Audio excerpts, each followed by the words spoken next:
সত্যিকে অবহেলা রেখে তাদেরকে আপনি রাষ্ট্রে বিনির্মাণ করা সম্ভব নয়। তাই প্রিয় ভাইরা, আপনারা জানেন রাস্তাঘাটে আমার হকার ভাইরা স্বল্প পয়সা দিয়ে একটি ফুটপাতে দোকান দিয়ে তাদের জীবিকা নির্বাহ করে আজকে সব জায়গায় চাঁদাবাজি চলছে। আমরা বলতে চাই হকারদের স্থায়ী পুনর্বাসন না করে তাদেরকে যত্রতত্র ভাবে হটকারী সিদ্ধান্ত নিয়ে তাদেরকে রাস্তা থেকে ছেড়ে দিয়ে আপনারা কি বাংলাদেশে ছিনতাইকারীর আবির্ভাব ঘটাতে চান? আপনারা কি বাংলাদেশে চুরিকে আনুষ্ঠানিক রূপ দিতে চান? আমরা বলতে চাই আজকে ব্যবসায়ীরা ব্যবসা করতে পারছেন না।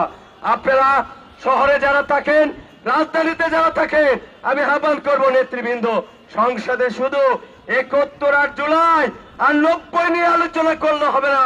আমার দেশের কৃষকের হাজার হাজার একর জমির ধান আজকে বন্যায় ভেসে যাচ্ছে, বৃষ্টিতে ভেসে যাচ্ছে।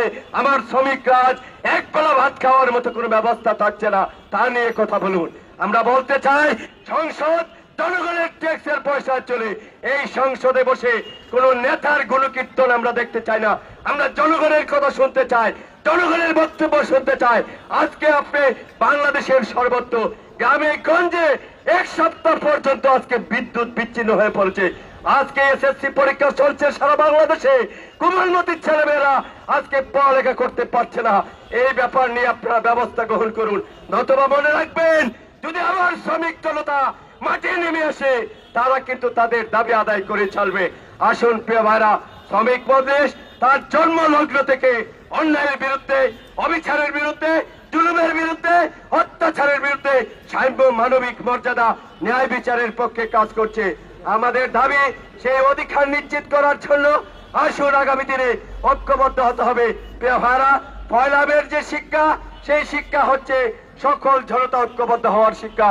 পয়লা মের শিক্ষা হচ্ছে, শ্রমিক দিবসের শিক্ষা হচ্ছে অন্যায়ের বিরুদ্ধে বলিষ্ঠ ভূমিকা রাখার শিক্ষা। আসুন আগামী দিনে রাজপথে সংগ্রামে ঐক্যবদ্ধ হয়ে এদেশের কেটে খাওয়া মোট জনসংখ্যার অর্ধেকের বেশি জনশক্তি সেই শ্রমিক শ্রেণীকে যদি আমরা।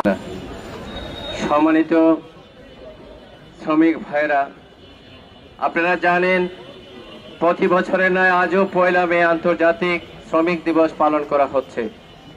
আমরা অনেকেই জানি 1886 সালের আন্দোলনের কথা। এই শ্রমিক আন্দোলন শুধু 1886 সালে যাত্রা শুরু হয়নি। 1886 সালের পয়লা মে কিন্তু কোনো শ্রমিক মারা যায়নি। 1886 সালের আগে এবং পরে এই আন্দোলনকে বেগবান করতে গিয়ে আপনারা জানেন 8 ঘন্টা কর্মঘণ্টার জন্য সেই সারা বিশ্বে আন্তর্জাতিক শ্রমিক দিবস পালন করা হয়। কিন্তু প্রিয় ভাইরা, এই বাংলাদেশেও বিগত 54 বছরে আমরা লক্ষ্য করেছি পয়লা মে আসলেই আমাদের জাতীয় নেতৃবৃন্দর যে অগাধ ভালোবাসা দেখান শ্রমিকদের জন্য, পয়লা মে যখন পেরিয়ে যায় আর শ্রমিকদের কথা কারো মনে থাকে না। প্রিয় ভাইরা, আমরা দায়িত্বহীন ভাষায় বলতে চাই বিগত 17 বছরের আন্দোলন সংগ্রামের মধ্য দিয়ে যে অন্তর্বর্তীকালীন সরকার প্রতিষ্ঠা লাভ করেছিল, সেখানে একটি শ্রম কমিশন গঠন করা হয়েছিল। সেই শ্রম কমিশনের যে প্রস্তাবনা ছিল, শ্রমিকরা শুধু একদিনের জন্য বাঁচতে চায় না, শ্রমিকদের ন্যূনতম মজুরি 25,000 টাকা, এটা দেশের জনগণের প্রাণের দাবি।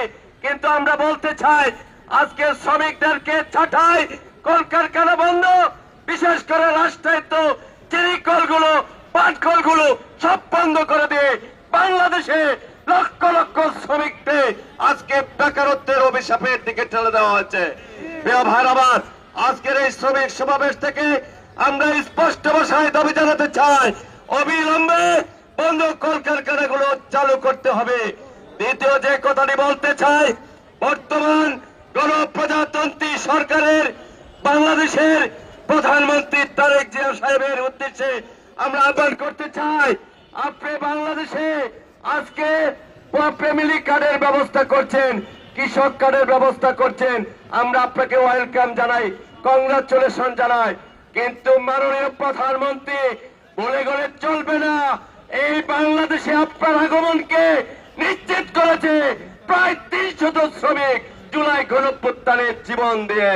আমরা আজকের এই প্রোগ্রাম থেকে দাবি জানাতে চাই অবিলম্বে বাংলাদেশের মোট জনসংখ্যার অর্ধেকের বেশি 8.5 কোটি শ্রমিকের জন্য 8.5 কোটি শ্রমিক কাজ চালু করতে